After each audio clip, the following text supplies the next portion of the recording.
Hey everybody, welcome to the Decoding Cocktails Podcast. I'm your host, Chris LeBeau. The goal of this show is to understand the inner workings and evolution of mixology, hospitality, and community. As I further my own knowledge of the field, I'm inviting you to join me. You'll hear me interview people from around the industry about their work and beliefs. If you like what you hear, the best way to keep up is to subscribe via the podcast app you use. And if you think others will like this, I invite you to share an episode or write a review. Your words help grow our audience. And you can keep up with the latest news via our newsletter, Cocktail Confidential, or see what we're working on via Instagram. And please reach out. I'd enjoy hearing what you liked, learned, and what else you'd like to see me dig into. So let's get into it.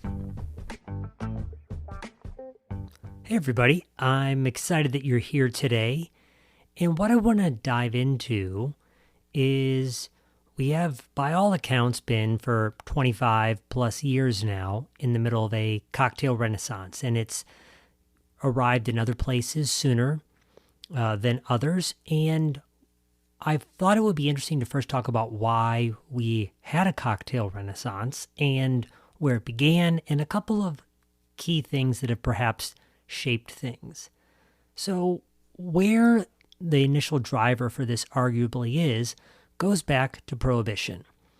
So at that point in time when Prohibition came along, despite the lore of the speakeasy that we have in kind of our culture, while the speakeasies may have been fun, the reality about Prohibition is that the quality of booze went down in our country. A lot of bartenders who knew a lot of the recipes quit the profession, left for Europe, or perhaps did work in a speakeasy with less available ingredients. And so a lot of knowledge and a lot of quality products were lost as things kind of began to kick off. The second thing is that when Prohibition was repealed many years later, what immediately followed, or followed not long after, was World War II. And with World War II, there was a lot of rationing that took place, and a number of companies that produced alcohol commercially were then suddenly required to produce it from industrial perspective, so that way that the military and other people could have industrial alcohols that they needed. And so by this time, we're looking at well over 15 years passing where cocktails had kind of begun to be forgotten in many ways. And so that loss of talent was then paired with something that we've had a lot of conversations around in the food industry, and I could have mentioned before, but not long after World War II is when all sorts of food innovations took place. And by this, a lot of times I mean we started to see all sorts of meals that could be cooked that were prepackaged, that had all sorts of seasonings and preservatives put on them. And the same thing made its way to the cocktail world, where we had sweet and sour mixes that suddenly existed. And so you have this conflux of things of quote-unquote progress, of more innovative ingredients to making drinks simpler, a loss of knowledge, a loss of ingredients, which really by and large across the country and arguably much of the planet created a real lack of quality drinks despite a lot of early cocktail heritage being tied to the U.S. And so it's not to say that you couldn't have for years found a good old-fashioned here, Negroni there, Martini here, Daiquiri over here, but the reality is a lot of what was served was this inferior parody of things. And so there's an interesting conflux of things that perhaps kicked these things off in very disparate ways. And some of this that I'm drawing from a book called A Proper Drink by Robert Simonson. And of course, something Robert would say, and all historians would say, and things we're even living right now in our society, is that history is imperfect. Who was written about, who was doing the writing, are often not wholly representative. And so keep in mind that, of course, this is a best account. And Robert is also quick to say that despite some industries that bartenders in particular were pretty bad at writing things down. Or, if you will follow where I'm headed, a lot of times people don't remember what happened because they were a late night of boozing. But a couple of people are noted to have been kind of big people helping kick things off. And in the early 1980s, a gentleman named Dick Bradsell in London got introduced to a book called The Fine Art of Mixing Drinks by David Embury from kind of the 40s and 50s. And that began Dick's career in experimenting with higher quality drinks, of returning to some of these citruses and classic drinks that have been forgotten. And so Dick was kind of doing his thing and occasionally acquiring a protege in London at a couple of bars. One was called Fred's Club, and later on there was Dick's Bar.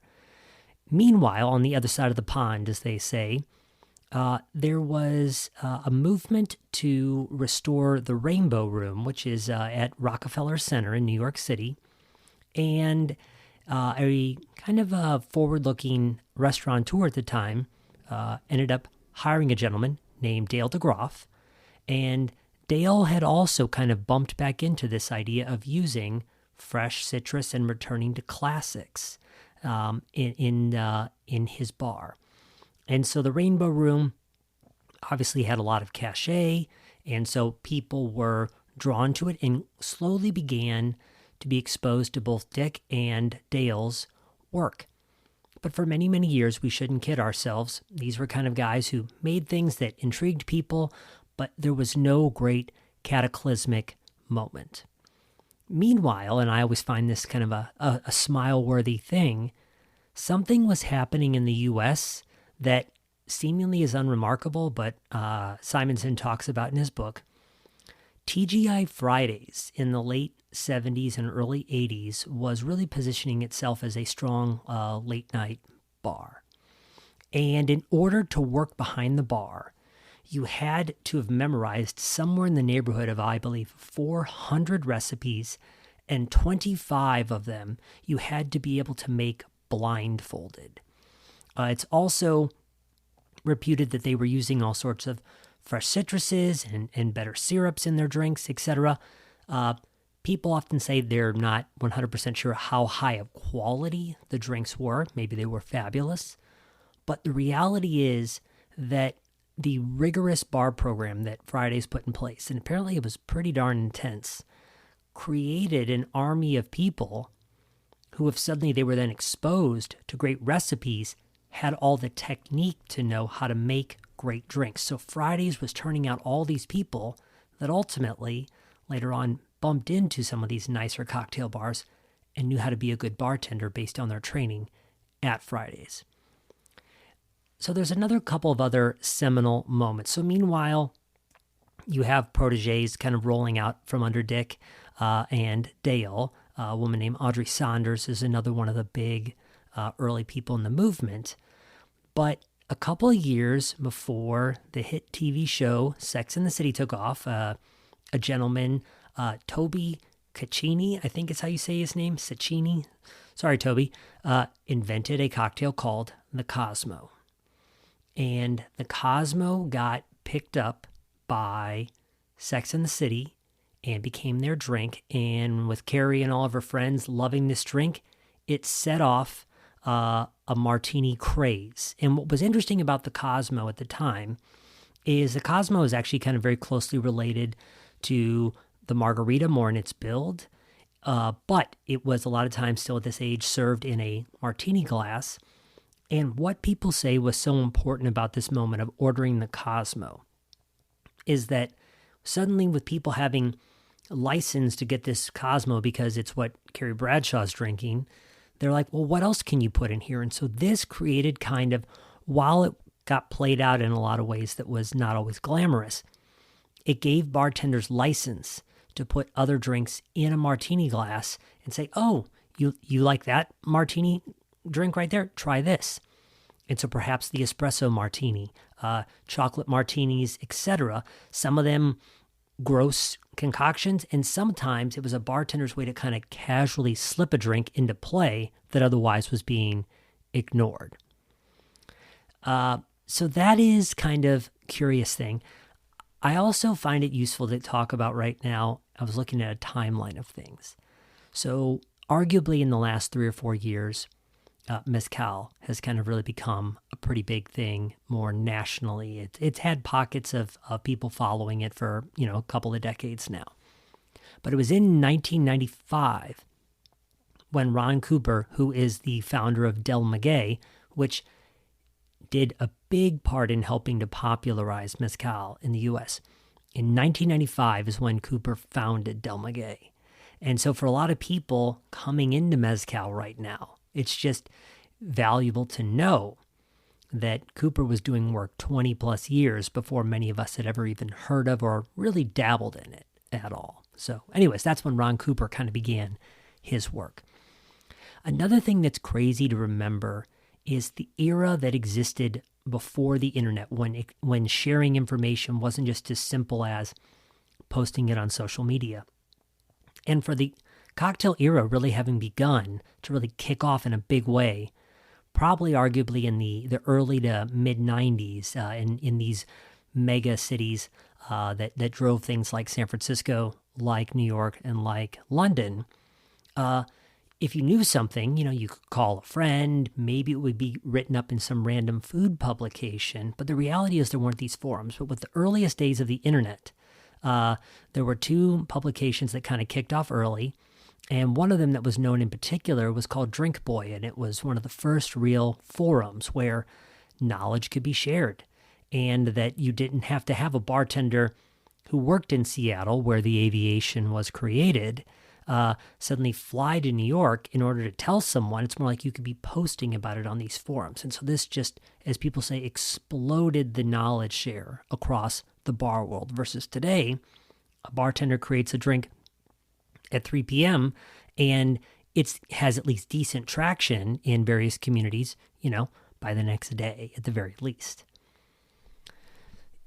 Also, in terms of things that have helped to kind of push the community forward, being a group of people that are sometimes labeled as misfits, although it's certainly a hope of mine and a lot of people in the field. We've seen, chefs a long time ago weren't really a respected profession, and now we see these noted celebrity chefs. We saw food explode in our culture, wine exploded in our culture, beer exploded in our culture, and cocktails now have been a big thing for a while.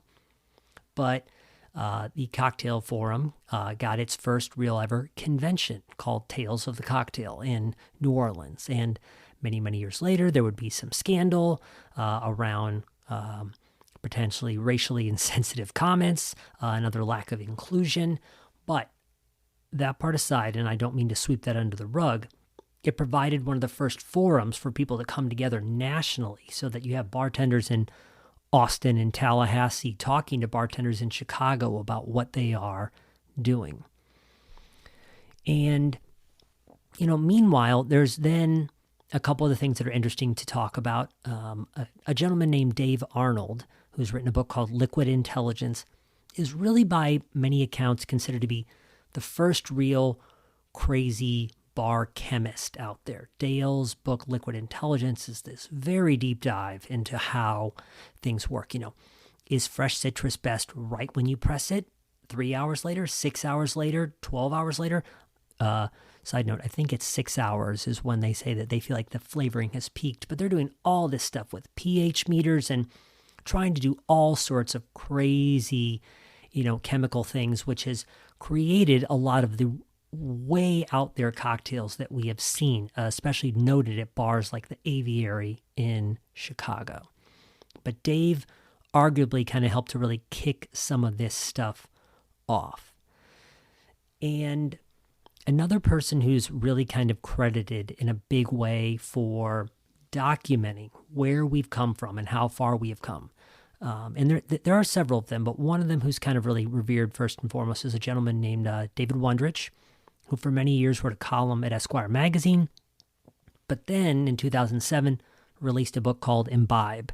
And this dug into one of the people who was at least documented as one of the first big bartenders in America, a gentleman named Jerry Thomas, who was kind of all over the place, including he had a brief stint here in the great city of St. Louis. And so these things, these reckonings and deep historical dives are the things that have helped give cocktails a greater connection to where we come from historically with them, about the power of the public house, that, cocktails weren't always a thing, and when did they come together and why?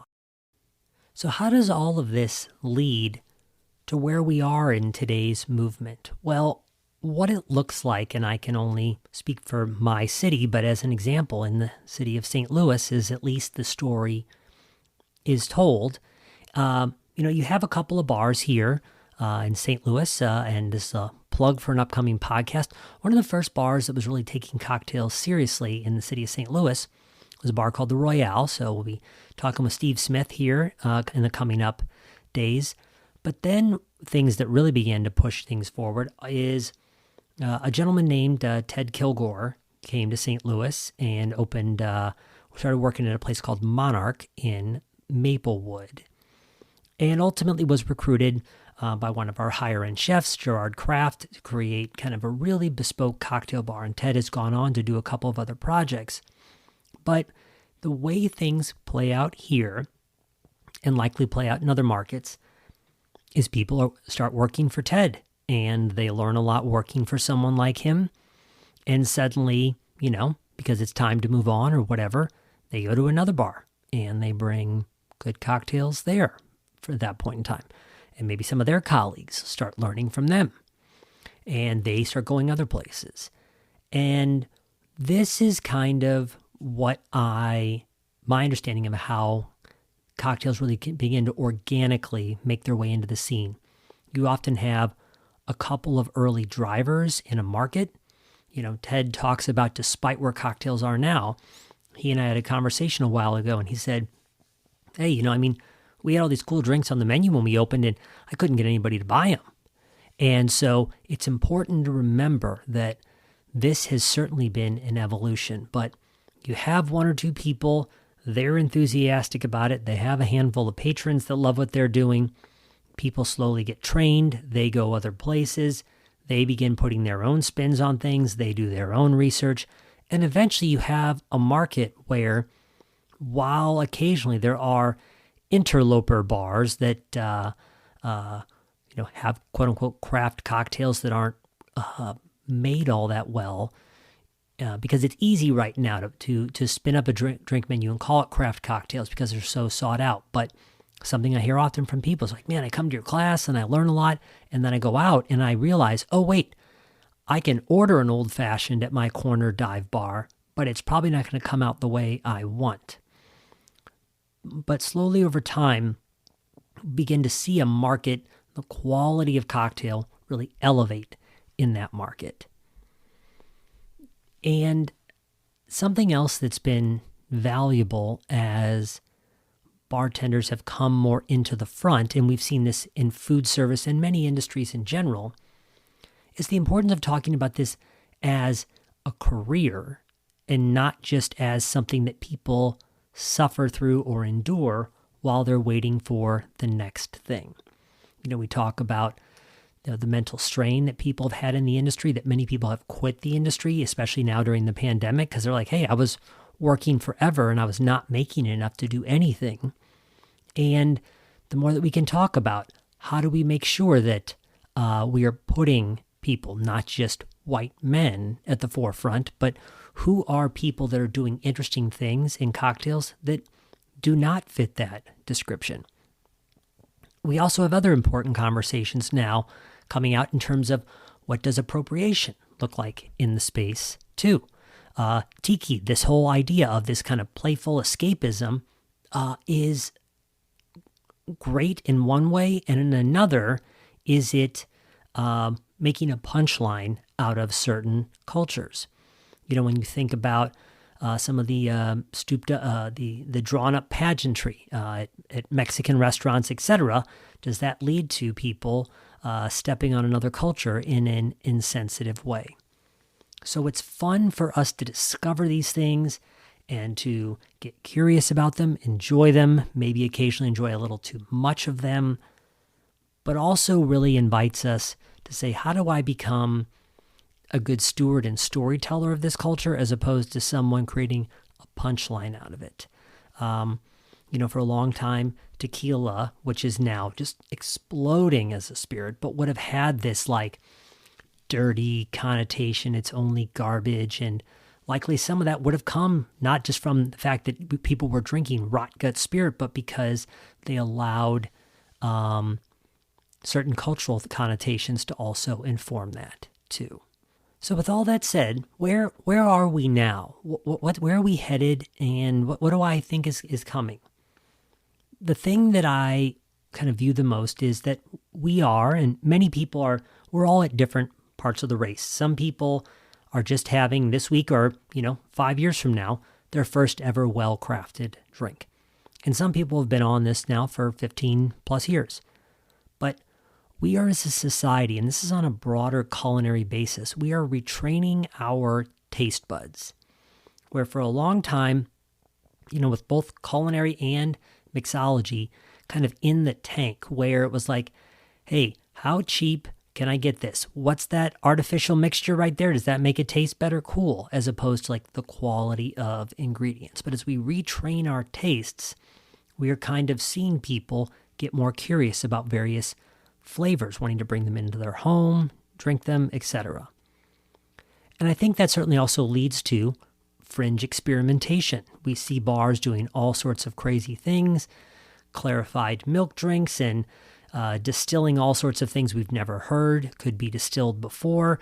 We see an emerge in low-proof and zero-proof movements too.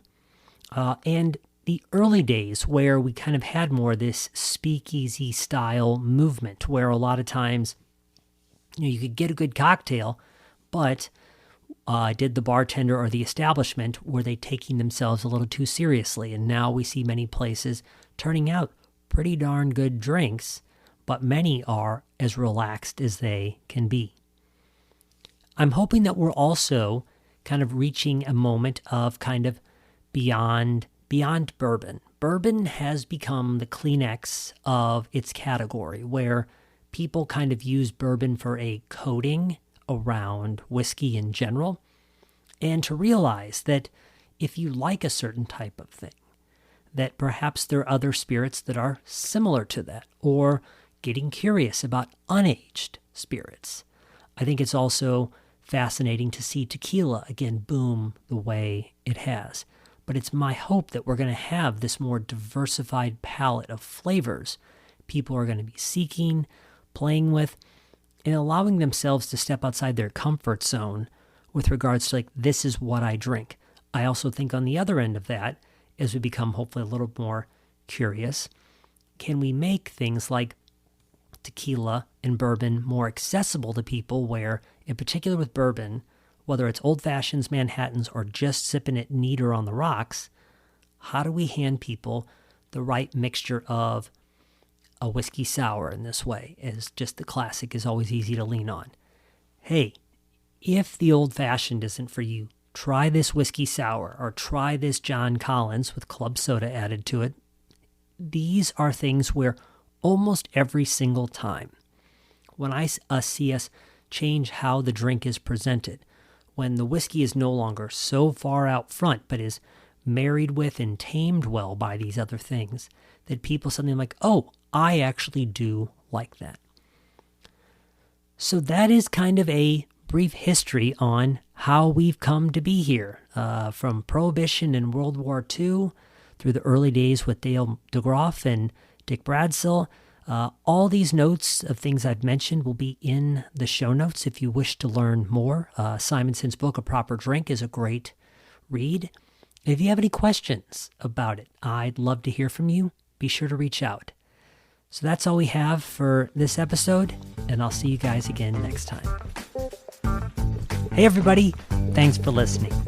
If you liked the interview, the transcript and show notes are located at decodingcocktails.com/podcast. The Decoding Cocktails Podcast is produced by Chris Bay and myself, Chris LeBeau. Subscribe to avoid missing an episode, and if you think this is good stuff, share it with a friend or review us on your listening platform. And check out our newsletter, Cocktail Confidential. Remember, the best way to get better at mixology is to practice. And the best way to do that is in the company of friends and family. Happy cocktailing, everybody.